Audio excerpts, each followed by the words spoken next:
There are mornings that look exactly like every other morning. That was what made them dangerous. Marcus Crane stepped onto the polished steps of his brownstone at 7:52 de la mañana, the way he did every Thursday. Dark suit. Pale blue tie. Leather briefcase in his left hand, phone already lit and open in his right. The coffee was still warm in his stomach. His driver, Victor, would be parked at the curb. The flight to Atlanta was at 10. The meeting with the Henderson group started at 2. He had reviewed the projections on Tuesday. He had reviewed them again last night. He had everything he needed.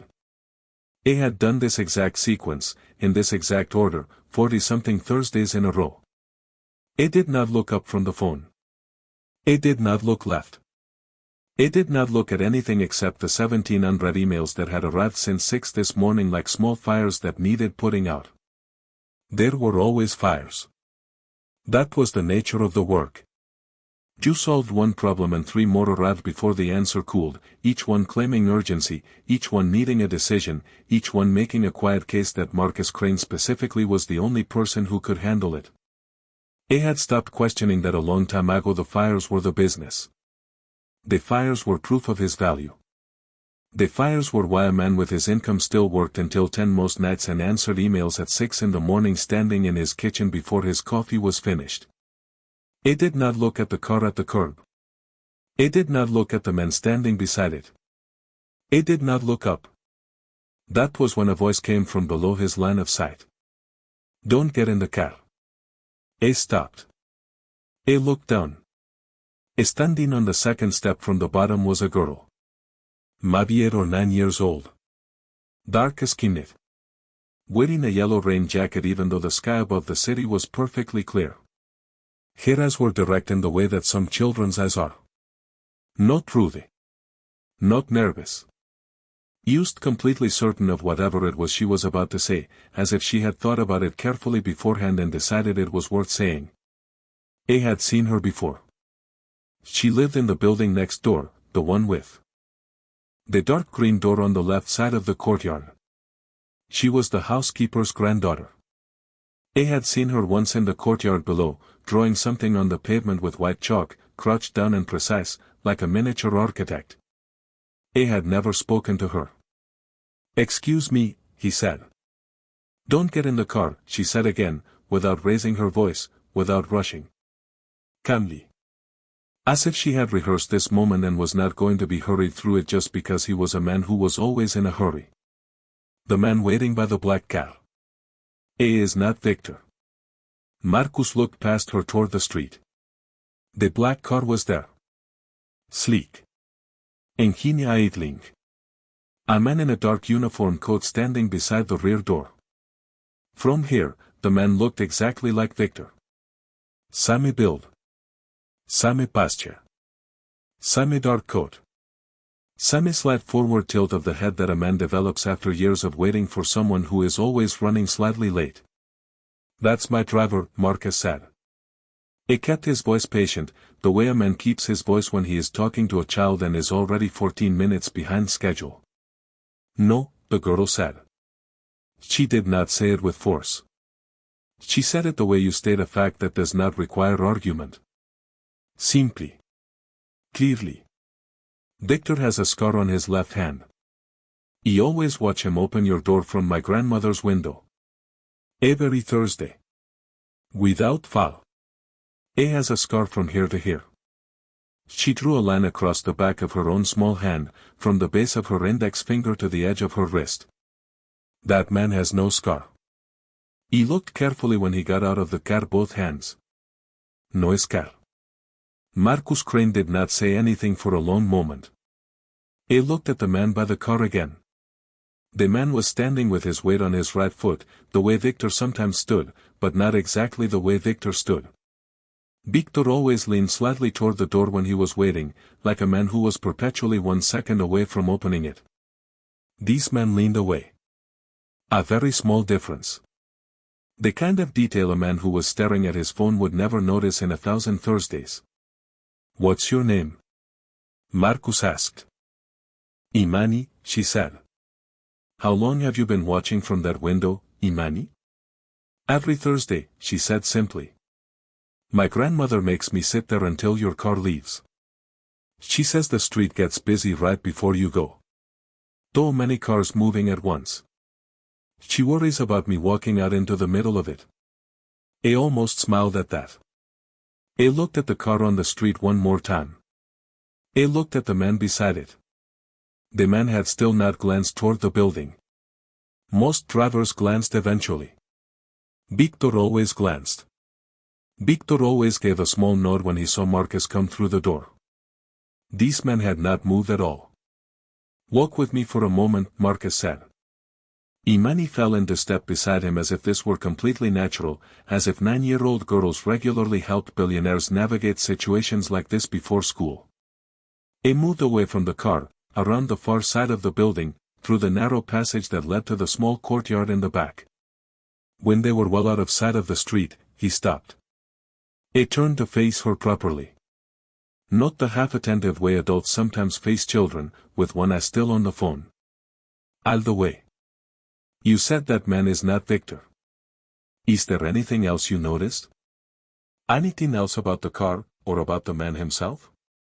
She thought about it carefully. The way children think when they decide a question deserves a proper answer instead of a fast one. The car has a small dent on the back bumper, she said. Victor's car does not have a dent. He drew it once. I have a drawing of Victor's car in here. She pulled a small folded notebook from the pocket of her rain jacket and opened it to a page near the middle. There was a drawing. Careful, neat pencil lines. The rear of a black car, perfectly smooth bumper. A small label underneath in block letters, Victor's car. She turned to the next page. Another drawing. Same car from the same angle. Same proportions. But this time, a small crescent-shaped indentation on the lower left corner of the bumper. I drew this one today, she said, when that man parked. So there would be a record. Marcus looked at both drawings for a moment. Then he looked at the girl holding them. She had made a record. Without being asked. Without anyone telling her to. Because she understood, in whatever way a 9-year-old understands things, that records matter. Did you hear anything? He asked. Before today. Did you ever overhear a conversation that you thought might be about me? About the car, or about Thursday? She nodded. She nodded slowly, the way someone nods when they have been waiting to be asked a question and are relieved it has finally arrived. Last Tuesday night, she said, my grandmother was working late. She was finishing the floors in the back hallway. He was supposed to be in bed, but the polishing machine makes a noise and I could not sleep. He came and sat at the top of the stairs. He was not trying to listen. He was just sitting. She looked at her hands. The study door was open a few inches. Not all the way.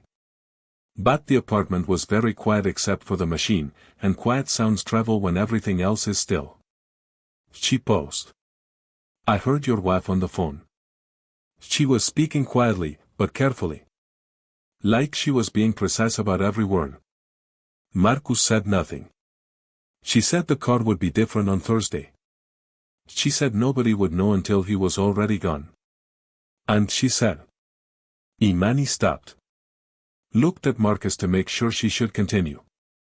He nodded once. She said, he never looks. He only looks at his phone. He will not notice anything until it is too late. The courtyard was very still. A bird moved through the maple tree above them. The traffic sound from the street seemed very far away. You understood what that meant, he asked. I understood enough, Imani said. I understood that someone was planning something bad. And I understood that the only person who needed to know in time was you. Not my grandmother. Not the building manager. You. His wife's name was Carolyn. They had been married 11 years.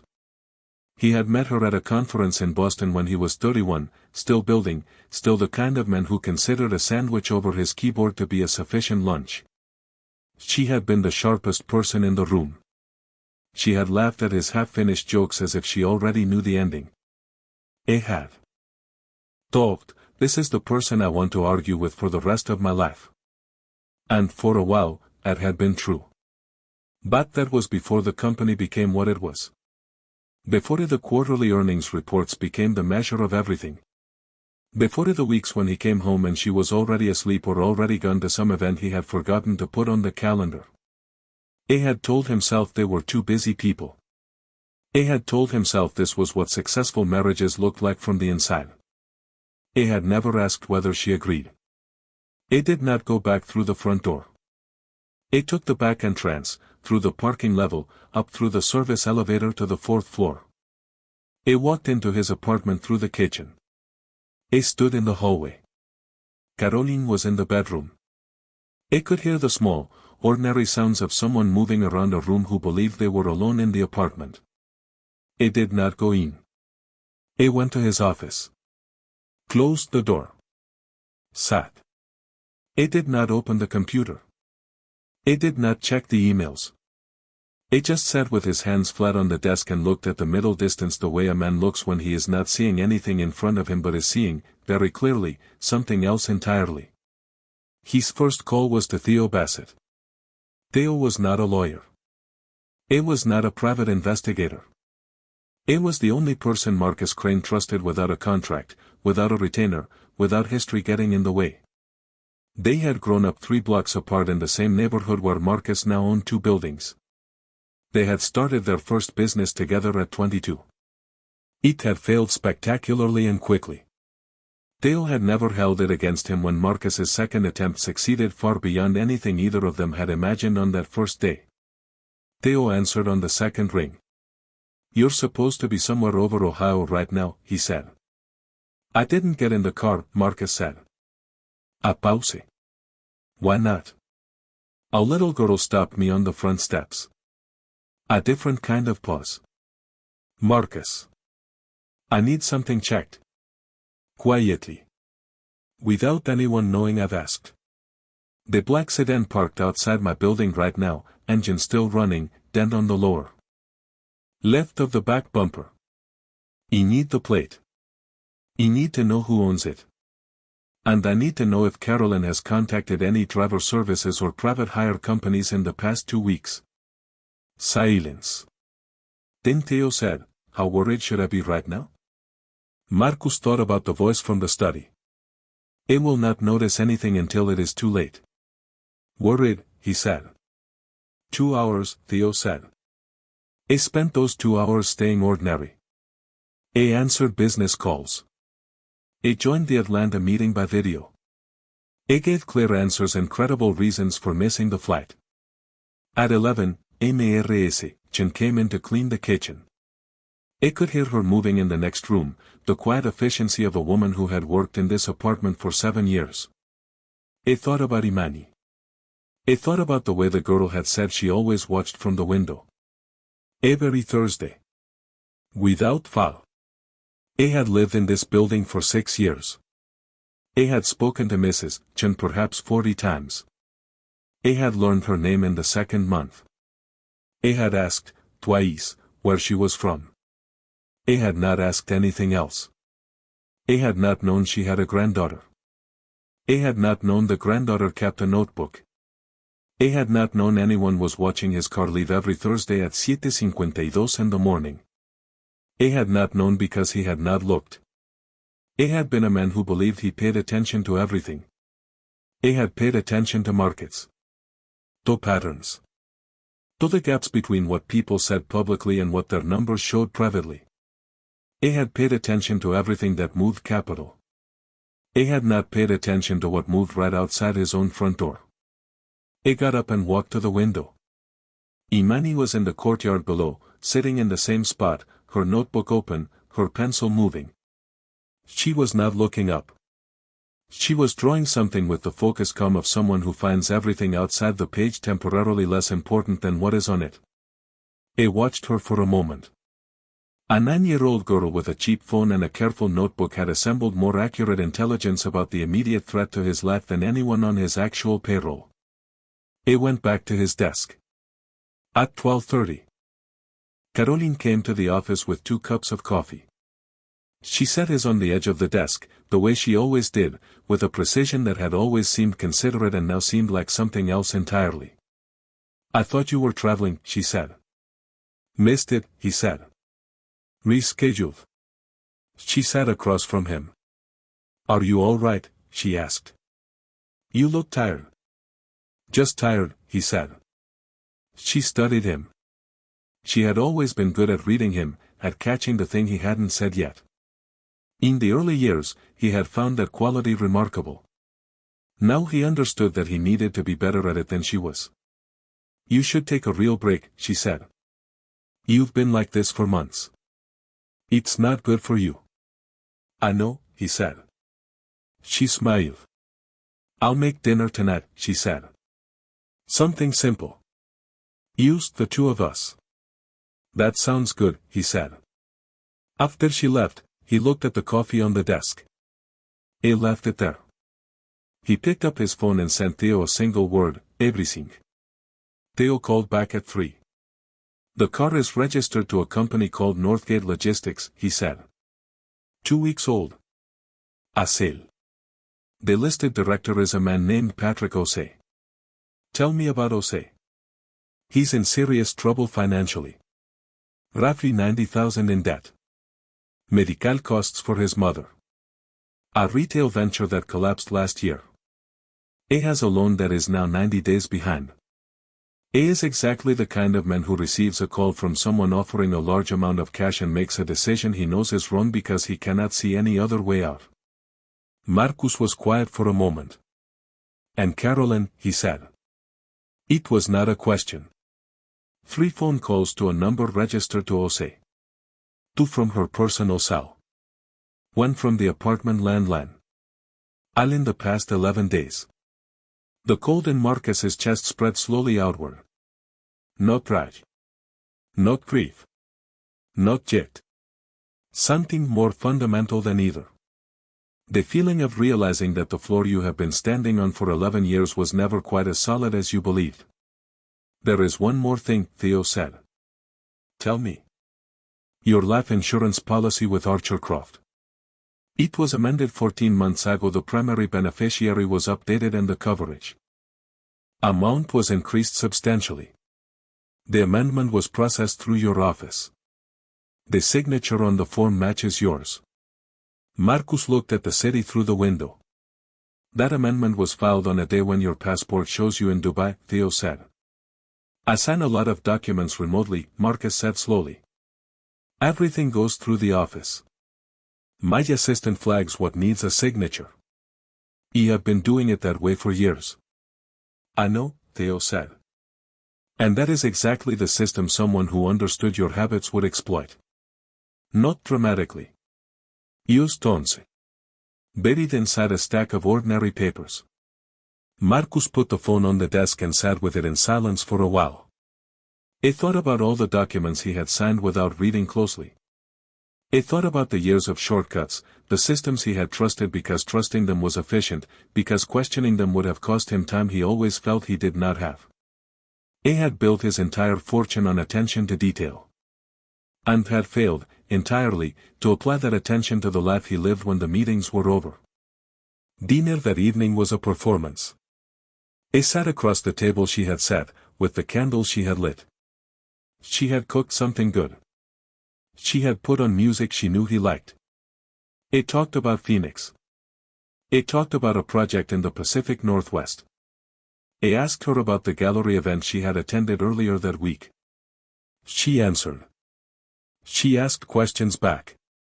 From the outside, it would have looked like 2 people having a comfortable Thursday evening at home. The performance was seamless. He had always admired her composure. In the early years, he had called it grace. Now he sat across from it and understood that composure, without honesty underneath, was just a different kind of distance. He thought about the past year. He thought about the past 2 years. He thought about the evenings when he had come home late to a house already dark except for one lamp. He thought about the mornings when they had spoken for 5 minutes before both of them opened their laptops and stopped speaking. He had told himself this was just what the middle years of a marriage looked like. He had. Read somewhere that long partnerships became quieter. That this was natural. That quiet was not the same as empty. He had told himself this many times. It was possible he had told himself this because the alternative required a harder conversation. A conversation that would have meant stopping. Putting down the phone. Closing the laptop. Sitting across from another person and asking a question he was afraid of hearing answered honestly. He had always had time for that conversation later. And later had never arrived. Near the end of the meal, he set down his fork and looked at her. Caroline, he said. Do you think we've been honest with each other? Over the years. She looked up. That's a strange thing to ask over dinner. I've been thinking about it, he said. She was quiet for a moment. I think we are both private people, she said finally. That is not dishonesty. That's just who we are. Maybe, he said. He looked at her hands. He looked at the way she held her glass, easy and familiar, the way she had held it 10,000 times before. He looked at the woman he had chosen to build his life beside. He did not know, in that moment, whether he was looking at who she actually was or who he had always decided she was. Possibly those two things had stopped being the same a long time ago, possibly they had always been different and he had never stopped moving fast enough to notice. Okay, she said softly. We can be more honest.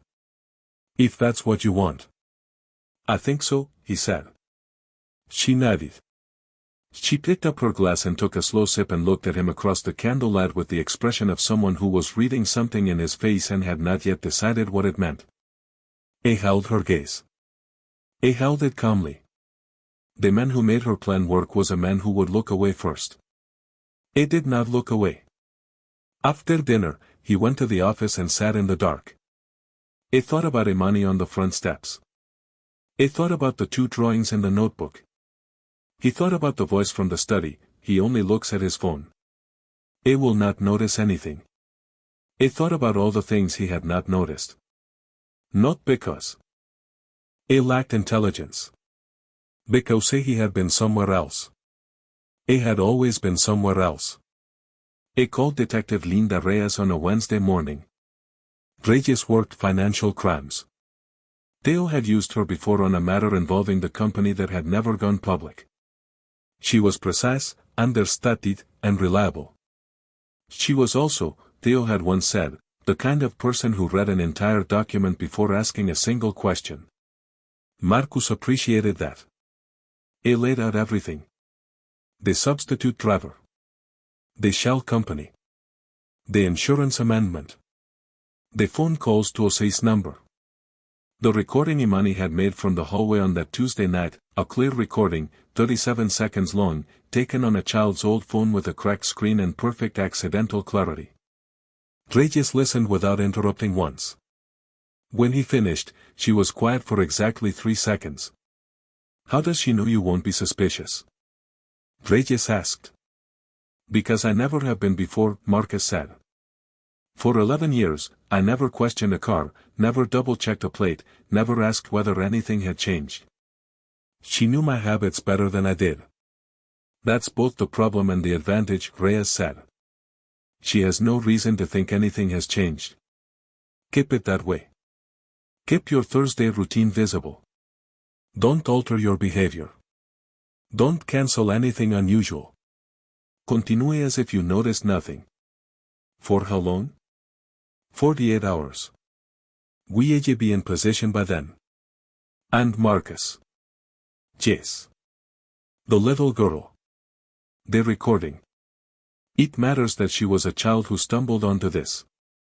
No one coached her. No one sent her. She made a record on her own and she came to you on her own. That kind of testimony is very difficult to challenge. He looked out the window. Protect her, he said. Whatever happens. She and her grandmother. They'll be fine, Reyes said. The law takes care of people who do the right thing. He paused. I hope that's true, he said. In this case, Reyes said, it is. He found Imani in the courtyard the next morning. She was drawing again. The maple tree this time, every branch traced with careful lines, every remaining leaf placed where it actually sat. It sat beside her on the bench. It did not speak right away. It let the morning settle between them. The recording you made in the hallway, he said finally. Would you be willing to give it to a detective? Someone I trust. Someone who will use it carefully and who will make sure nothing bad comes to you or your grandmother. She thought about it. Would my grandmother be in trouble, she asked. For me being on the stairs when I was supposed to be asleep? No, he said. She will not. He will make sure of that. Then yes, Imani said. You can have it. She reached into the pocket of the yellow rain jacket and pulled out the small phone. She opened the recording. She handed it to him. I made a copy, she said. Just in case. A looked at her. You thought ahead, he said. My grandmother says if you only have one copy of something important, you really have no copies when it matters most. A held the phone. On the screen, the waveform of the recording moved in small peaks and valleys, the visual shape of 37 seconds that had changed everything. Imani, he said. When you came down those steps Thursday morning, were you afraid? A little, she said. I thought maybe you would not believe me. I thought maybe you would think I was just a child who did not understand what adults do. But you came down anyway. Yes. Why? She looked at the maple tree. Because if I did not say anything and something happened to you, I would know for the rest of my life that I had the chance to stop it and I chose not to. She turned the pencil in her fingers. My grandmother says knowing the right thing and choosing not to do it is still a choice. It's just a worse one. Marcus Crane sat with that for a long time. That, he said finally, is the most important thing anyone has said to me in years. My grandmother says it often, Imani said. Usually when I don't want to do my homework. He laughed. The real kind. Brief and unprepared for. She smiled slightly. The smile of someone who did not try to be funny but is pleased anyway when it works. The arrest happened on a Friday. Patrick O'Shea was taken at 6:30 in the morning. He did not resist. He gave a full statement within 3 hours. He had been expecting something like this, in the way people expect the consequences of decisions they made knowing they were wrong. Caroline was brought in at 9. Marcus was not at the apartment when the officers came. He was across town at Theo's office, sitting with a cup of coffee he barely touched, looking out at a city that was moving through its Friday morning without any idea that something significant was ending in a fourth-floor apartment on the other side of it. When Theo got the call from Reyes, he set the phone down quietly and looked at Marcus. It's done, he said. Marcus nodded. He looked at the street below. People walking. Cars moving. A courier on a bicycle. A woman with a coffee and a dog. A man in a suit, looking at his phone. You all right? Theo asked. I don't know yet, Marcus said. I'll tell you in a month. When Theo got the call from Reyes, he set the phone down quietly and looked at Marcus. It's done, he said. Marcus nodded. He looked at the street below. People walking. Cars moving. A courier on a bicycle cutting between lanes. A woman with a dog waiting at a light. A man in a gray suit, looking at his phone, walking with the focused speed of someone who was already late for something that could not wait. He watched that man for a moment. He recognized that walk. He had walked that way every morning for 20 years. You all right? Theo asked. I don't know yet, Marcus said. Ask me in a month. Theo nodded. He had known Marcus for long enough not to press. They sat for a while without speaking, the comfortable silence of two people who had seen each other fail and succeed and fail again and did not need words to fill the space between them. The girl, Theo said finally. Imani. Yes. She is going to be something, Theo said. Not as a compliment exactly. As a statement of fact. She already is, Marcus said. Theo looked out the window. We grew up in a neighborhood, he said, where people watched out for each other. Where someone's grandmother noticed things and said something. Where kids paid attention because that was just what you did. It paused.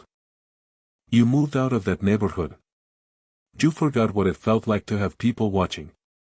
Not watching for the wrong reasons. Just watching. Because they were there.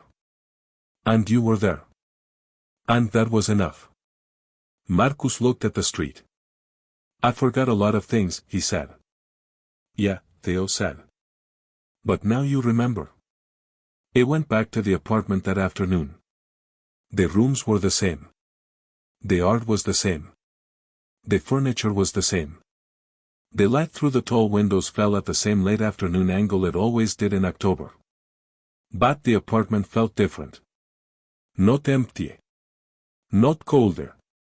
Quieter. The way a space gets quiet when it stops containing a lie it had been built around. It stood in the center of the living room. It did not sit. It did not turn on the lights. It let the afternoon sun move slowly across the floor while he stood in it. He thought about a photograph on the shelf in the bedroom. Him and Caroline in Portugal. 4 years ago, the year he had promised to take fewer trips. The year things had been, briefly, better. She was laughing in the photograph. A real laugh. He remembered the moment. They had been standing at a harbor and he had said something stupid about the boats and she had laughed in the way she used to laugh in the early years, before everything became so careful. He had always planned to make more of those moments. He had always planned to slow down. Later. Next year. When this deal was done. When this quarter was closed. He had never done it. And somewhere in all those deferred laters, the woman who laughed at the harbor in Portugal had become someone else. Or had simply become more fully who she had always been when the patience ran out. It did not excuse what she had planned. It never would. But he understood, with the particular clarity of a man who had just been forced to see something very clearly for the first time, that the distance between them had not started with Patrick O'Shea. It had started earlier. Much earlier. It had started on the first night he had come home at 11 to find her already asleep and had felt, briefly, a sense of relief that he did not have to explain where he had been or why it had taken so long. Relief. Not guilt. Not sadness. Relief. He had not known, then, what that meant. He understood it now. He turned on one lamp. He picked up his phone. He called his mother in Philadelphia. Not about any of this. Not yet. He just called to hear a familiar voice and to say he was fine, he was home, he had just wanted to talk for a few minutes. His mother said, "You never just call." "I know," he said. "I'm going to start." Then he walked downstairs. The courtyard was cool. The maple tree had dropped most of its leaves now. The branches were bare against the sky, each one visible and clean, the shape of the tree fully apparent now that summer was no longer hiding it. Imani was on the bench. She was not drawing. She was sitting with her notebook closed in her lap, watching the tree. He sat beside her. For a while, they did not speak. The kind of quiet that does not need filling. "Is it over?" she asked eventually. "The hardest part," he said. "Yes." She looked at the branches. "My grandmother says the end of something hard is not the beginning of something easy. It is just the beginning of something different." "That's accurate," he said. She was quiet again for a moment. "Are you sad?" she asked. He thought about that honestly. Not the version of the answer he would give in an interview or to someone who wanted reassurance. The actual answer. "Yes," he said. "But not only sad. I am also clearer than I have been in a very long time. And that part, the clarity, I am grateful for." She nodded slowly. He reached into his jacket pocket. He took out a small envelope. He held it for a moment, then set it on the bench between them. She looked at it. She did not move to touch it. "What is that?" she asked. A beginning, he said. I have set up an account, with your grandmother's knowledge and agreement. Eat this for your education. Everything from now through university, if you choose to go. It will be there when you need it. She was quiet. I did not come down those steps for that, she said. I know, he said. That is exactly why I am giving it to you. Not as payment. Not because you deserve a reward for doing what was right. But because someone who has that kind of judgment at your age deserves a clear path forward. And I am in a position to help build one. She looked at the envelope. My grandmother already said yes, she asked. She did. She cried a little, actually. She tried not to show it, but she did. Imani picked up the envelope. She held it in both hands. Okay, she said. Thank you. Then she put the envelope carefully inside her notebook, between 2 pages near the back, where it would be kept flat and safe. She looked at the maple tree again. Can I tell you something? She asked. Yes, he said. When I was sitting on those stairs Tuesday night, after I heard your wife on the phone, I was scared. I stayed there for a long time before I decided what to do. My grandmother's voice in my head kept saying it is not your business, stay out of things that don't belong to you. And part of me thought, you are 9 years old. What do you know about what is really happening? She turned the pencil in her fingers. But then I thought about something else. I thought, if something happens to that man and you knew and said nothing, you will have to live with that. Every Thursday when you look out that window and there is no car there anymore, you will know. Marcus said nothing. So I got up, she said. I went to bed. And I woke up Thursday and put on my rain jacket and went down the stairs. Why the rain jacket? He asked. She looked slightly self-conscious. My grandmother says yellow is easier to see. If you are doing something that matters, you should be easy to see. It did not laugh this time. It just nodded. Your grandmother is a remarkable woman. She worries a lot, Imani said. But she is usually right about the things she worries about. 3 months later, the courtyard looked different in the way that autumn gives way to something colder. The maple tree was bare. The bench had a thin frost on it some mornings. Imani wore a heavier coat now, still yellow, though deeper and warmer than the spring jacket had been. Marcus. Granny had made changes. He had moved 2 senior directors into roles he had been holding himself for no better reason than inertia and a particular kind of pride that mistook control for competence. He traveled less. He took walks before the call started. He ate meals at a table. He answered the phone less in the evenings. He had learned the names of 4 people in his building he had never spoken to before. He had started to understand something he had known intellectually for years but had never actually applied, that a company run entirely around one man was not a company. It was a dependency. And the dependency, when the center shifts, simply stops working. The difference between a business and something genuinely built to last was whether it could exist without you. He had not built something that could exist without him. He was, slowly, building it now. The case moved through the court steadily. Regis had described the evidence as unusually clean. Patrick José had fully cooperated. He had been promised consideration in exchange for his testimony, and the consideration was fair, because José was not a cruel man. He was a desperate one. The difference mattered, legally. It mattered in other ways too. Caroline had hired very good lawyers. It did not matter. The recording was clear. The paper trail was precise. The phone records were exact. And the insurance amendment, when scrutinized properly by forensic accountants, showed exactly what it was. Marcus attended the first hearing. He sat on one side of the room and watched Caroline sit on the other side, not as his wife but as a defendant. He looked at her for a long time before the proceedings started. She did not look back. He went to that hearing once. So many things you need to see once. You do not need to see them twice. The first time is for understanding. The second time is just for suffering, and he had enough of that already. On an October Saturday, he brought 2 cups of hot chocolate down to the courtyard. Imani was on the bench, math problems open in a spiral notebook, pencil moving steadily, a small frown of concentration between her eyebrows. He set 1 cup beside her without speaking.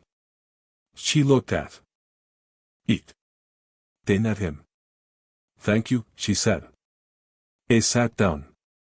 The bare branches of the maple tree made clean lines against a pale sky. A pigeon moved along the top of the wall. Someone in the building was cooking something with garlic and the smell drifted down into the cold air pleasantly. "Can I ask you something?" Imani said. "Always."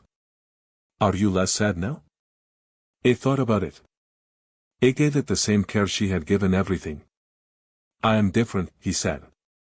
"The sadness is still there. But I understand things now that I was moving too fast to see before. And understanding something, even something painful, feels better than not understanding it. It gives you somewhere to put it." She looked at the branches. "My grandmother says when the leaves fall you finally see the shape of the tree. And sometimes the shape is beautiful. You just could not see it before because you were looking at the leaves." Marcus looked at the maple tree. Every branch was visible now. Every fork and angle that had been hidden since your grandmother understands more about life than most of the people I have spent my career trying to learn from. "She just understands trees," Imani said. "But I think it is the same thing." He laughed. A real laugh. The kind that does not need to be constructed or performed or calibrated to the room. She smiled, not widely, just slightly, the smile of someone who meant to say something true and is pleased when it lands exactly where it was aimed. They sat together in the thin October sun until the hot chocolate was finished and the pigeon had flown away and the math problems were done. And then Imani opened her notebook to a clean page and began to draw. There is a kind of danger that does not announce itself. It does not arrive with noise or warning. It comes quietly, wearing the face of a normal morning, dressed in the familiar clothes of routine. The most sophisticated threat Marcus Crane ever faced was not a hostile acquisition. Not a lawsuit. Not a competitor with a larger war chest. It was a black car. A uniform. And the assumption that he would not look up. He had always believed success was about what you built. He had never considered that it might be equally about who was watching when you were too busy to watch yourself. The girl in the yellow rain jacket had no power. No status. No leverage. No connection to the world that Marcus Crane spent his days moving through. She had only a notebook, a window, and the decision to say something when silence would have been much easier. That was enough. It is almost always enough. Pay attention to who is watching. Pay attention to what the quiet people see. And when someone looks you in the eye and says, "Don't get in the car," listen. Because sometimes the most important voice in your life belongs to the person you were too busy to notice was there. The person who watched from the window every week. Who drew careful records in a small notebook. Who put on a yellow rain jacket on a clear morning so that she would be easy to see. She was easy to see. He just had to stop looking at his phone long enough to look at her. That is, in the end, the only thing this story asks of you. Look up. Look around. Notice who is watching. And when they say something important, give them the one thing their courage deserves, your full attention.